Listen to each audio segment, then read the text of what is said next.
अस्सलाम अलैकुम। आज की ये ट्रेनिंग वीडियो बहुत ही ख़ास है क्योंकि ये ट्रेनिंग नॉन एकेडमिक है। इस ट्रेनिंग में हम आज रेगुलर टीचिंग और सिलेबस से हटकर बच्चों की मोलिरिटी और करैक्टर डेवलपमेंट के ऊपर बात करेंगे और उनकी बेहतर से बेहतरीन करैक्टर डेवलपमेंट कैसे हो सकती है ये जानेंगे। तो वीडियो को शुरुआत से एंड तक मुकम्मल देखिए। ऐसी ट्रेनिंग्स एक बार देखने से मुकम्मल समझ नहीं आती, इसलिए इस ट्रेनिंग को बार बार देखिए। Let us first understand what is moral development, okay? Because this term is very important in this theory. Morality is a code of conduct that guides our actions and thoughts based on our background, culture, philosophy और religious beliefs. अब अगर मैं बात करूं moral की, तो ये जो मॉरल वर्ड है ये डिराइव हुआ है लैटिन वर्ड मोर्स से, MORES, मोर्स, जिसका मतलब होता है मैनर। सो मोरालिटी एक इंडिविजुअल के एक्शंस और थॉट्स को गाइड करता है कि उसे खुद को कैसे कंडक्ट करना है, कैसे उसे अपनी एवरीडे लाइफ में आइडेंटिफाई करना है चीजों में से कि क्या सही है क्या गलत है, what is right and what is wrong. So ये डिफ्रेंसिएशन आना चाहिए एक इंडिविजुअल को करने के लिए। अब ये जो मोरालिटी है वो कई सारे फैक्टर्स पे डिपेंड करता है। फॉर एग्जाम्पल बैकग्राउंड पे, कल्चर पे, फिलॉसफी पे, रिलीजियस बिलीफ पे।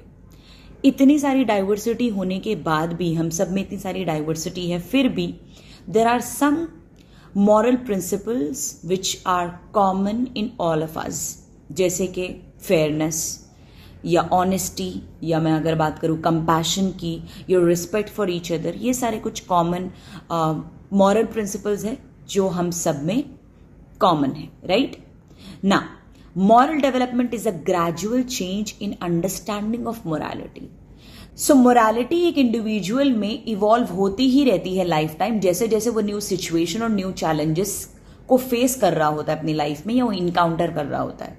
सो it's all about learning how to be a good and ethical person. ये है moral development. Now this is the picture of Jean पियाजे। You can see his picture on screen. हम इन्हें जानते हैं बखूबी क्योंकि इनकी जो फेमस थ्योरी है कोग्निटिव डेवलपमेंट, उसकी वजह से। अब अगर मैं मोरालिटी की बात करूं बच्चों के केस में, तो उनको कैसे समझेगा, वो कैसे डिस्टिंग्विश करेंगे कि क्या सही है क्या गलत। लेट्स सपोज जॉन एक बच्चा है और उसके पेरेंट्स ने उसको जो है स्ट्रिक्टली मना किया है कि कुकी जार में से कुकीज नहीं खाना है, ओके। अब जब उसके पेरेंट्स नहीं थे तो वो कुछ कुकीज खाना चाहता था, लेकिन उसने डिसाइड किया कि वो नहीं खाएगा क्योंकि अगर वो ऐसा करेगा तो उसको जो है कुछ कॉन्सिक्वेंसेस फेस करना पड़ सकता है, कुछ पनिशमेंट मिल जाएगी उसको, क्योंकि उसके पेरेंट्स ने मना किया है। तो उसने नहीं खाया, उसने डिसाइड किया कि वो नहीं खाएगा। लेकिन अगर वो भूखा है तो उसे क्या करना चाहिए? क्या उसे तब भी कुकी खाना चाहिए, या क्या उसके पेरेंट्स ने जो रूल सेट किया है अगर वो उसे नहीं मानता है या डिसओबे करता है तो क्या ये एक्सेप्टेबल है इस केस में? सो ये सारी चीजों का आंसर हमें पियाजे की इस थ्योरी में मिलने वाला है। Piaget's theory of moral development is also known as two stage theory of moral development. Please याद रखना ये चीज, ओके। सो जीन पियाजे 1932 was principally not interested in what children do, that is in whether they break rules or not, but in what they think. In other words, he was interested in children's moral reasoning.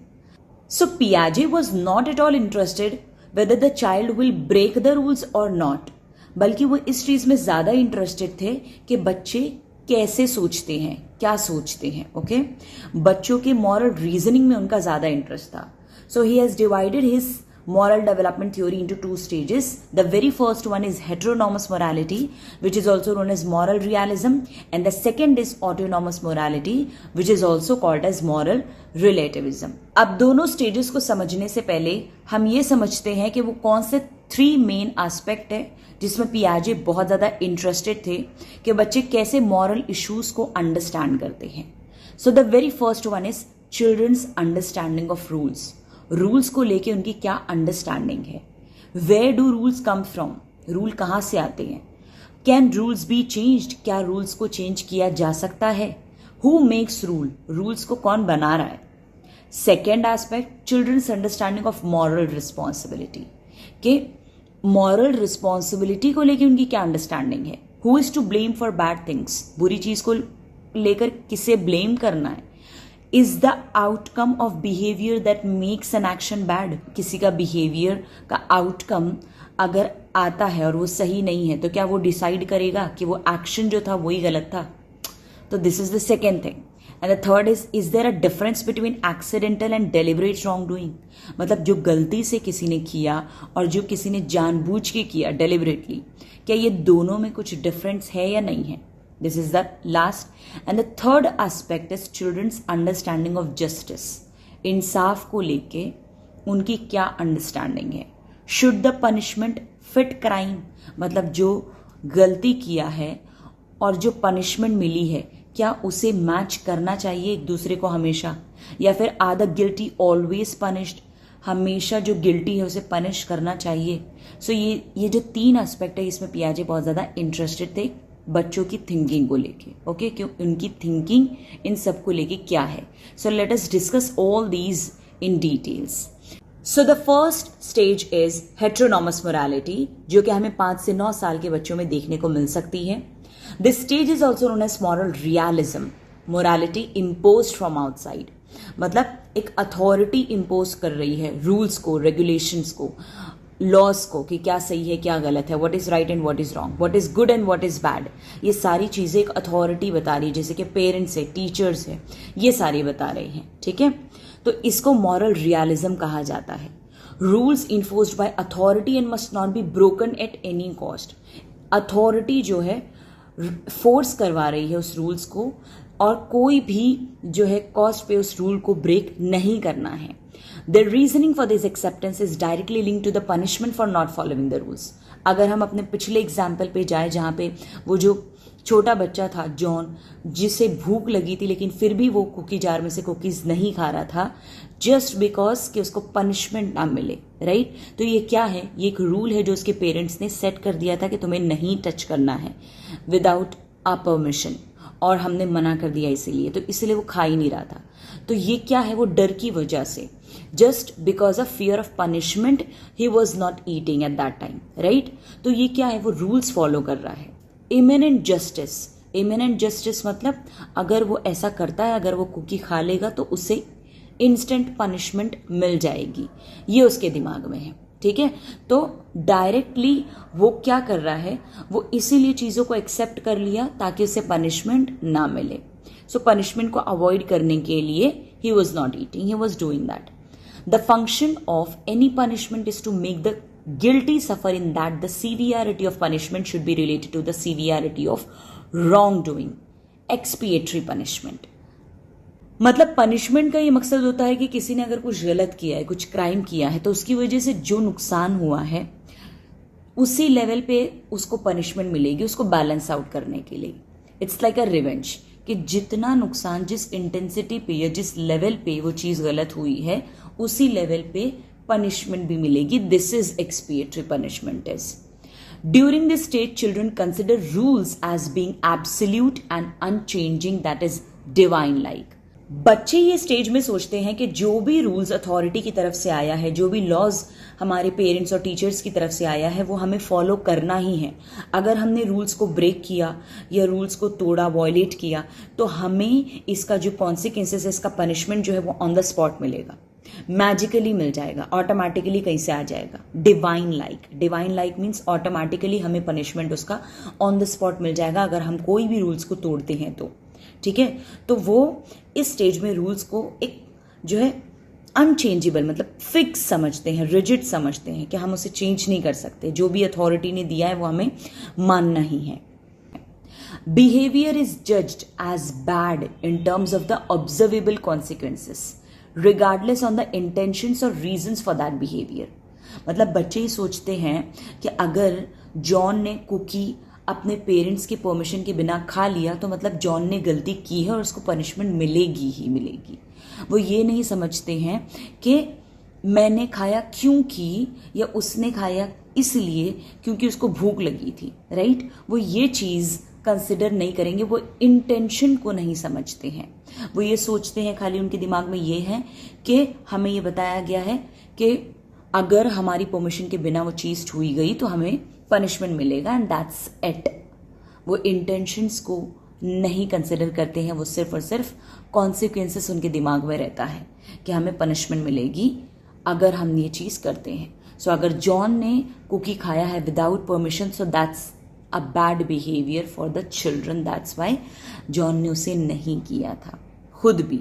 Okay, now let us understand the second stage of moral development which is autonomous morality.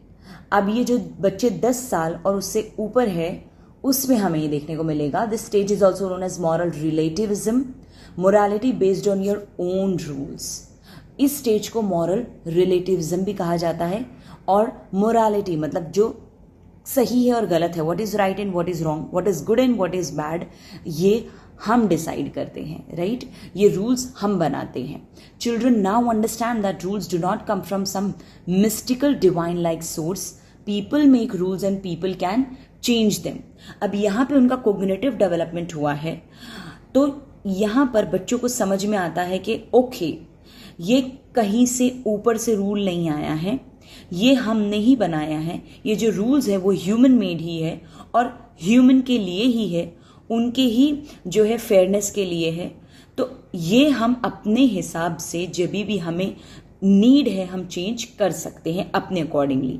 During this stage children begin to consider an individual's motives in addition to their actions. और यहाँ पर बच्चे जो हैं वो motives और intentions को भी कंसिडर करते हैं कि अगर कोई बिहेवियर या कोई चीज हुई है which is morally not accepted, लेकिन उसके पीछे का जो इंटेंशन है वो क्या है। अगर जॉन ने कुकी खाया तो अगर उसने विदाउट परमिशन खाया तो ये गलत है, लेकिन उसने क्यों खाया इसका मोटिव जानना या उसका इंटेंशन पे भी डिपेंड करता है। अगर उसका इंटेंशन ये था कि उसको भूख लग रही थी इसलिए खा लिया, देन इट इज राइट और यहाँ पे ये एक्सेप्टेबल है। ओके, सो ये एक्शन पे भी डिपेंड करता है कि इंटेंशन क्या है। Next is with regard to punishment, the purpose is not primarily to make the guilty suffer, but to put things right again. अब यहाँ पे क्योंकि उनका कॉग्निटिव डेवलपमेंट हुआ है, तो यहाँ पे जो ओल्डर चिल्ड्रन है वो मोटिव्स को कंसिडर करते हैं और यहाँ पर वो रिकॉग्नाइज कर पाते हैं सही तरीके से कि क्या सही है और क्या गलत है। इंटेंशन पे फोकस करते हैं एज कंपेयर टू कॉन्सिक्वेंसेस, और रूल्स को वो समझते हैं कि यह हमारे लिए बनाया गया है, क्रिएट किया गया है, ताकि हम सब लोगों में फेयरनेस और इक्विटी आ सके और हमारी नीड्स के अकॉर्डिंगली हम इसे चेंज भी कर सकते हैं। और पनिशमेंट देने का मतलब किसी को गिल्टी फील करवाना नहीं है, बट ये कि हम उसे फिर से रीडायरेक्ट कर सके सही तरीके से उस बिहेवियर को। सो जब बच्चे हेटेरोनॉमस मोरालिटी स्टेज में होते हैं तब वो कंसिडर करते हैं कि जो रूल्स है, रेगुलेशन है, लॉज है, वो रिजिड है, चेंज नहीं कर सकते हम उसे। वॉयलेट करने पर हमें पनिशमेंट ऑन द स्पॉट मिलेगी और अथॉरिटी की तरफ से हम पर इम्पोज किया गया, इसलिए हमें उसे मानना है, वो वैसा के वैसा ही है। ठीक है, उसे वैसा ही हमें विदाउट क्वेश्चन एक्सेप्ट करना है।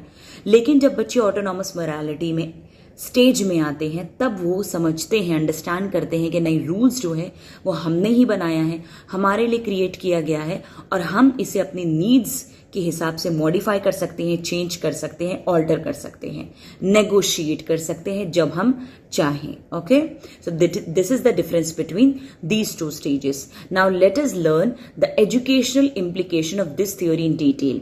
The very first one is age appropriate expectation. So हमने देखा इस थ्योरी में कि कैसे जब बच्चे हेटेरोनॉमस मोरालिटी में होते हैं तो वो सोचते हैं, उनकी थिंकिंग होती है, और जब वो ऑटोनॉमस मोरालिटी में आते हैं तो उनकी थिंकिंग कैसे शिफ्ट होती है। सो ये जो शिफ्ट है ना उनकी सोच में, ये बड़ा इंपॉर्टेंट कॉन्सेप्ट है, इंपॉर्टेंट एस्पेक्ट है मॉरल डेवलपमेंट थ्योरी का। तो एज एन एजुकेटर और एज अ टीचर हमें भी इस चीज से अवेयर रहना है और ध्यान में रखना है कि कैसे हम दोनों स्टेज में बच्चों से डील करेंगे, क्योंकि जो यंगर चिल्ड्रन होते हैं वो रूल फॉलोइंग ज़्यादा होते हैं, तो हमें उनसे एक्सपेक्टेशन भी वैसे रखनी है। और जब बच्चे थोड़े ओल्डर हो जाते हैं, ओल्डर चिल्ड्रन से हमें वैसे एक्सपेक्टेशन रखनी है, क्योंकि यहाँ पर वो जो है मॉरली डिसीजन ले सकते हैं इंटेंशंस को और मोटिव्स को अंडरस्टैंड करके। Encourage exploration and social interaction. जब हम बच्चों को एक्सप्लोर करने का टाइम देंगे, सोशल इंटरैक्शन करने का टाइम देंगे उन्हीं के दोस्तों के साथ, ऐसा इन्वायरमेंट प्रोवाइड कराएंगे जहां पे वो एक्सप्लोर कर सके, तो उन्हें ज़्यादा हेल्प होगी, क्योंकि उनका जो कोग्निटिव पावर है, कोग्निटिव डेवलपमेंट हो रहा है, कोग्निटिव स्किल उनकी डेवलप हो रही है, तो मॉरल रीजनिंग भी उनकी एडवांस हो पाएगी अगर हम उन्हें जो है सोशल इंटरेक्शन करने का मौका देते हैं। Model moral behaviour. So we teachers are the role models for our students, इसीलिए हमें भी अपना मॉरल बिहेवियर सही रहना जरूरी है, हमें भी डेमोन्स्ट्रेट करना है अच्छे मॉरल बिहेवियर्स को। फॉर एग्जाम्पल एम्पैथी, जब हम बच्चों से बात कर रहे हैं, इंटरैक्ट कर रहे हैं, तो हमें रिस्पेक्ट देना जरूरी है, हमें फेयर रहना जरूरी है क्लासरूम में। ओके, तो ये सारे बिहेवियर को हमें खुद भी दर्शाना है।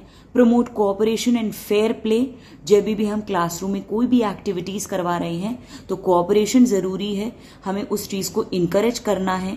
शेयरिंग, केयरिंग, ये सारी चीजें हमें सिखानी है ताकि बच्चों को समझ में आए, फेयरनेस समझ में आए, सोशल ऑर्डर समझ में आए। तो एज अ एजुकेटर हमें ऐसी एक्टिविटीज डिजाइन करनी है अपने क्लासरूम एनवायरनमेंट में जो सारी चीजें दर्शाए और डिस्प्ले करे। इनकरेज पर्सपेक्टिव टेकिंग, अब हमें ऐसा भी मौका देना है, ऐसी भी अपॉर्चुनिटीज प्रोवाइड करनी है जहां पे बच्चे एक दूसरे के व्यू पॉइंट्स को कंसिडर करें। ओके, वो एक दूसरे के व्यू पॉइंट्स को जो है कंसिडर करने के साथ साथ अंडरस्टैंड भी कर सके कि यस, दूसरे के जो पॉइंट ऑफ व्यू है वो डिफरेंट भी हो सकते हैं, जो हमारा है वो उससे अलग भी हो सकते हैं, राइट। तो रोल प्ले एक्टिविटीज करवा सकते हैं, डिस्कशन करा सकते हैं, हम एक दूसरे की फीलिंग्स को लेके, पर्सपेक्टिव्स को जो है हम एक दूसरे के समझ सकते हैं अगर हम ऐसा सब करवाते हैं अपने क्लासरूम में। तो इससे क्या है, बच्चों को मॉरल इश्यूज समझने में, अंडरस्टैंड करने में आसानी होती है। Next and last is provide positive reinforcement. जब भी हम क्लासरूम में ऐसा कोई बिहेवियर देख रहे हैं, मॉरल बिहेवियर जो कि सही है, वहां पे हमें प्रेज करना भी जरूरी है। जैसे फॉर एग्जाम्पल अगर कोई बच्चा सच बोलता है, अगर कोई बच्चा अफेक्शन दिखा रहा है, तो हमें पॉजिटिव रीइंफोर्समेंट देना जरूरी है। कोई रिस्पेक्ट बहुत करता है या फिर कोई बैड लैंग्वेजेस अवॉइड करता है, तो ये सारी चीजें जो एथिकली सही है, वहां पे हमें पॉजिटिव रीइंफोर्समेंट देना भी जरूरी है। वर्बली, नॉन वर्बली हम दे सकते हैं। As a teacher we should give, ताकि वो बच्चे को और वो थोड़ा इनकरेज हो ये सब चीज से। And last is foster a supportive environment. तो हमें क्लासरूम में ऐसा एनवायरनमेंट क्रिएट करना है जहां पे बच्चा खुद सेफ फील करे, और जब वो सेफ फील करेगा तभी ही तो वो अपने थॉट्स को, अपने ओपिनियंस को एक्सप्रेस कर पाएगा ओपनली, और वो डिस्कशन के लिए ओपन रहेगा। और कोई भी उसको मॉरली कहीं पर वो गलत भी जाता है तो अपने व्यू पॉइंट्स को रिस्पेक्टफुली रख सकता है अगर हम सेफ एनवायरनमेंट प्रोवाइड करते हैं तो, और बिना डरे वो अपनी बात को रख सकता है, और फिर हम एज अ टीचर उसे सही तरीके से गाइड भी कर पाएंगे। So these are the some important educational implication of this theory that we should do in class as a teacher or as an educator. So पियाजे की थ्योरी से हमें ये समझ में आता है कि कैसे बच्चा जब ग्रो करता है और डेवलप करता है कोग्निटिवली, तो उसका जो मॉरल रीजनिंग है वो भी इनहैंस होते चला जाता है, उसे धीरे धीरे समझ में आने लगती है चीजें, और वो लेस डिपेंडेंट होने लगता है अपनी अथॉरिटी पे, पेरेंट्स पे, टीचर्स पे एंड एटसेट्रा।